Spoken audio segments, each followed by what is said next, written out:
اعوذ باللہ السمیع العلیم من الشیطان الرجیم بسم اللہ الرحمن الرحیم اللہم صل علی محمد وآلہ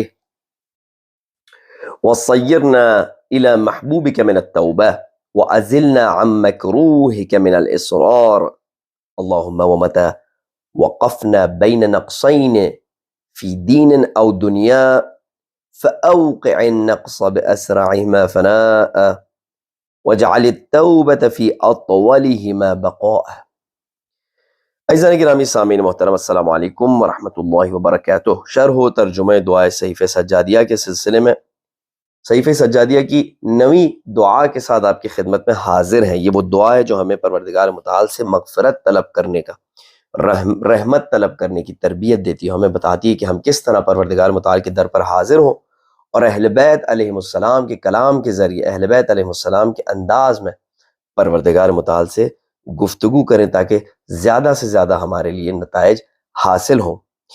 یہ دعا بھی باقی دعاؤں کی طرح صحیفہ سجادیہ کی محمد و آل محمد پر درود کے ساتھ آغاز ہوتی ہے۔ اللہم صلی علی محمد و آلہ، پروردگار محمد اور آل محمد پر درود نازل فرما۔ اس کے بعد پہلا جملہ دعا کا یہ کہ وہ سیرنا، پروردگارہ ہمیں پہنچا دے، سیرنا ہمیں پہنچا دے، الی محبوبک، کہاں تک پہنچا؟ تیرے پسندیدہ کی جانب۔ کیا چیز تیری پسندیدہ ہے؟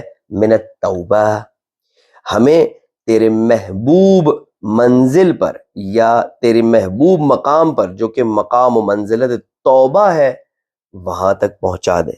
یعنی گویا توبہ ایک عارضی چیز نہیں ہے کہ جو انسان اپنے دل میں تھوڑی دیر کے لیے کوئی گلٹ محسوس کرتا ہے اور اس کے بعد دوبارہ اس کی حالت تبدیل ہو جاتی، بلکہ توبہ ایک منزلت اور مقام ہے جو پروردگار متعال اپنے بندوں میں دیکھنا چاہتا ہے۔ لہٰذا ہم دیکھتے ہیں کہ اہل بیت علیہم السلام، انبیاء علیہم السلام اور پروردگار متعال کے تمام بہترین بندے اس توبہ کے منزل پر نائل تھے، اور عصمت کے باوجود پروردگار متعال کے در پر بار بار توبہ اور انابہ فرماتے تھے۔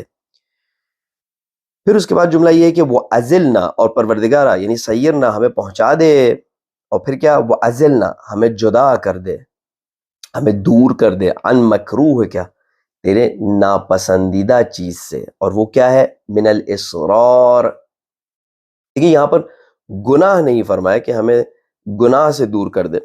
ہو سکتا ہے بات یہ ہو کہ انسان بہرحال کیونکہ خطا کار ہے، اس سے گناہ سرزد ہوتا ہے، کبھی جہالت کی وجہ سے، کبھی کمزوری کی وجہ سے، لیکن وہ چیز جس سے بہت زیادہ دور ہونے کا طلب کیا گیا ہے وہ ہے اصرار، یعنی انسان اپنے گناہوں پر ڈٹا رہے اور بار بار انہیں انجام دے، اور ایک قسم کی اس کی عادت بن جائے۔ جسے کہتے ہیں کہ گناہ کبیرہ اور صغیرہ کی بھی اگر تقسیم ہو تو کہتے ہیں گناہ کبیرہ تو گناہ کبیرہ ہے، اور ہر وہ گناہ صغیرہ کی جس پر اصرار ہو، انسان دوسروں کی برائی کرنے کا شوقین ہو، انسان دوسرے ایسے کام کرنے کا شوقین ہو، جھوٹ بولنے کا شوقین ہو، کم تولنے کا شوقین ہو، تمام ایسے کاموں کا شوقین ہو اور اس کے اوپر اصرار کرتا رہے، بار بار اسے انجام دے، بار بار، تو یہ ہوتا ہے برائیوں پر اصرار کرنا۔ بس اللہم صلی علی محمد وآلہ،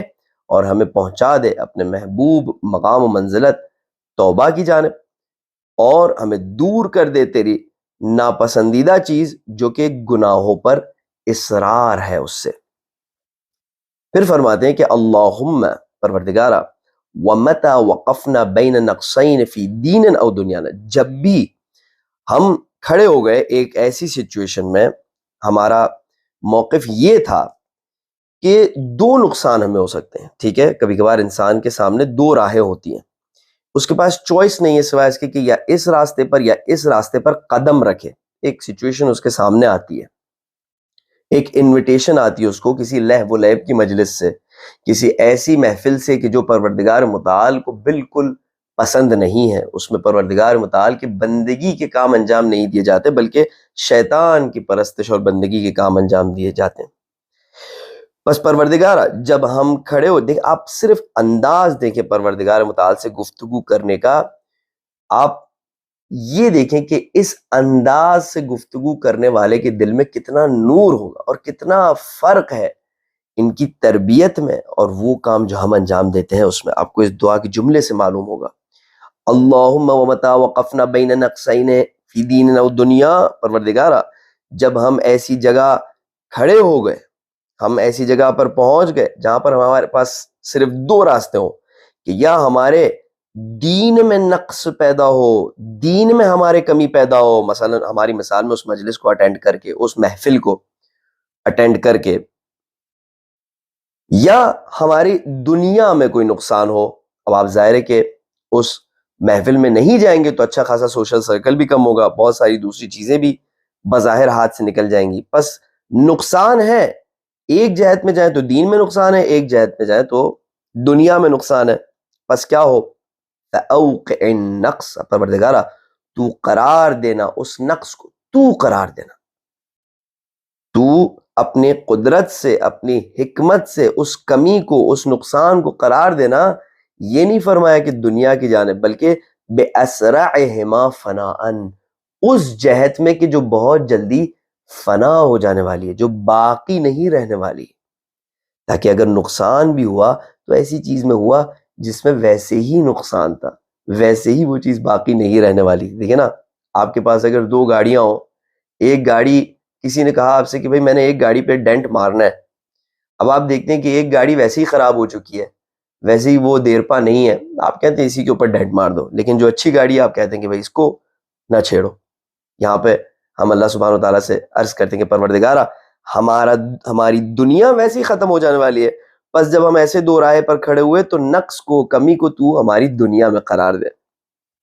اور پھر عرض کرتے ہیں کہ وجعل، اور قرار دے، التوبۃ، توبہ کو، تیری طرف بازگشت کو، مغفرت کو، برے کام سے اپنے آپ کو روکنے کو، فی اطولہما بقاءً، اس چیز میں، ان دونوں میں سے اس جہت میں کہ جو ہمیشہ کے لیے یا زیادہ عرصے کے لیے دیر پا ہے، بقا کی جہت سے، یعنی جو ہمیشہ رہنے والی ہے، جو کہ ہمارے دین کے معاملات ہے کہ جب ہم قیامت میں جائیں گے تو اب جو ہماری زندگی ہوگی وہ ہمیشہ کی زندگی ہوگی. اللہم صلی علی محمد و آل محمد.